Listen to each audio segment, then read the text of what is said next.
You know, have you ever actually stopped to think about the invisible magic that literally surrounds us every single day? I mean, just think about your smartphone for a second.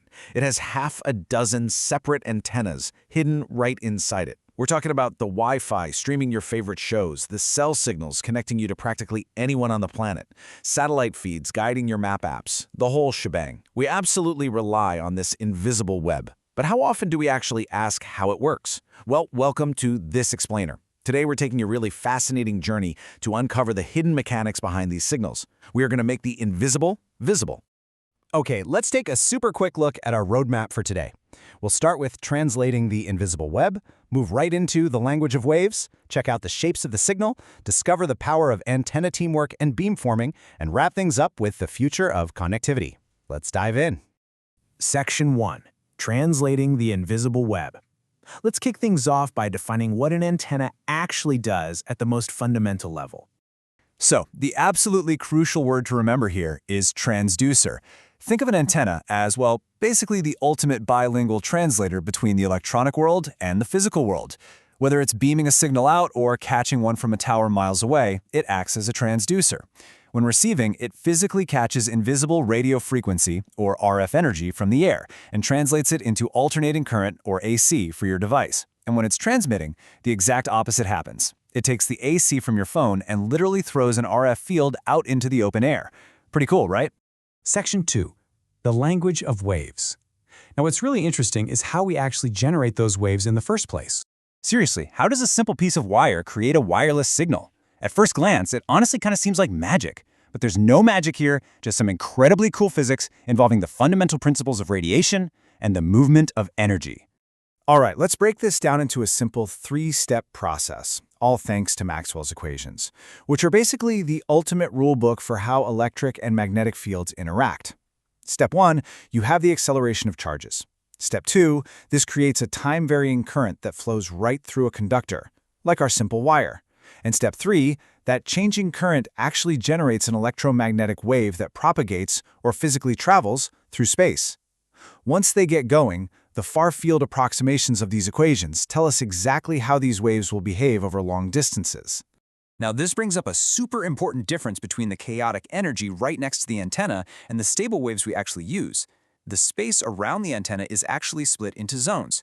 You've got the near field, which includes this reactive zone where energy is basically just swirling around, and the Fresnel region where the radiation pattern is still shifting and changing with distance.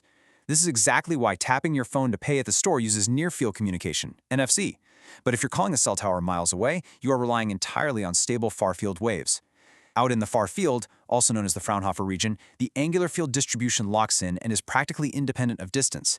That is the traveling wave we need for long-distance communication. So we obviously don't want to just blast these waves randomly everywhere, wasting power. To understand how we tame them, think about a flashlight. Instead of a bare light bulb just shining everywhere, an antenna focuses the beam to increase efficiency.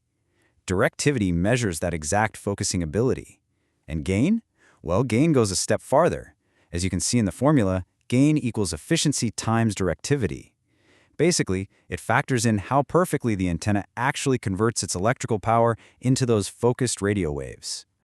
Beyond just focusing the beam, there are a few other vital ways we measure performance. You've got bandwidth, which is simply the range of frequencies the antenna can handle, polarization, which dictates the physical orientation of the wave's electric field, like is it linear, circular, elliptical, and crucially, we have input impedance.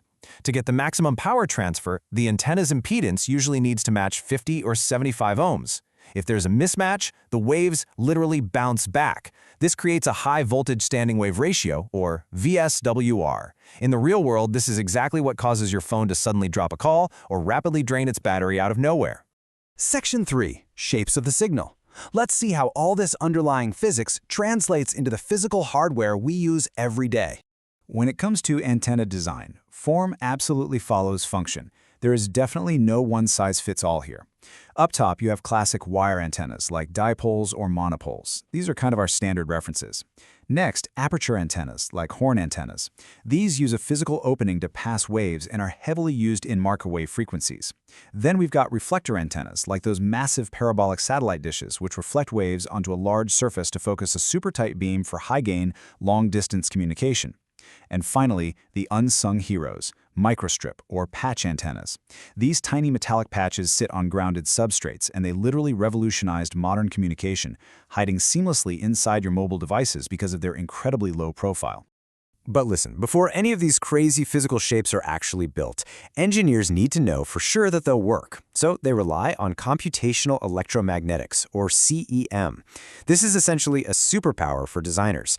They use highly advanced software tools like HFSS, CSC Studio Suite, and FACO to simulate really complex structures in virtual reality. They can predict the exact radiation patterns before spending a single dime on physical prototypes. It's an absolute game changer. Section 4. Antenna teamwork and beamforming. Because sometimes a single shape just isn't enough. Yeah, sometimes one physical structure just can't get the job done. That's where an antenna array comes in. It's simply a set of multiple connected antennas that work together as one single system. By teaming up, these individual elements combine to achieve massive capabilities that one antenna could literally never do on its own. And the real magic of this teamwork is a brilliant technique called beamforming.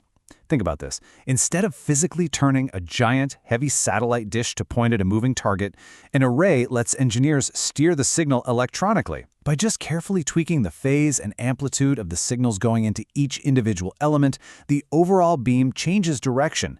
This completely eliminates the need for moving mechanical parts. No motors, no gears. It makes devices infinitely more reliable, way faster, and incredibly efficient. This beamforming teamwork powers the absolute marvels of our modern world.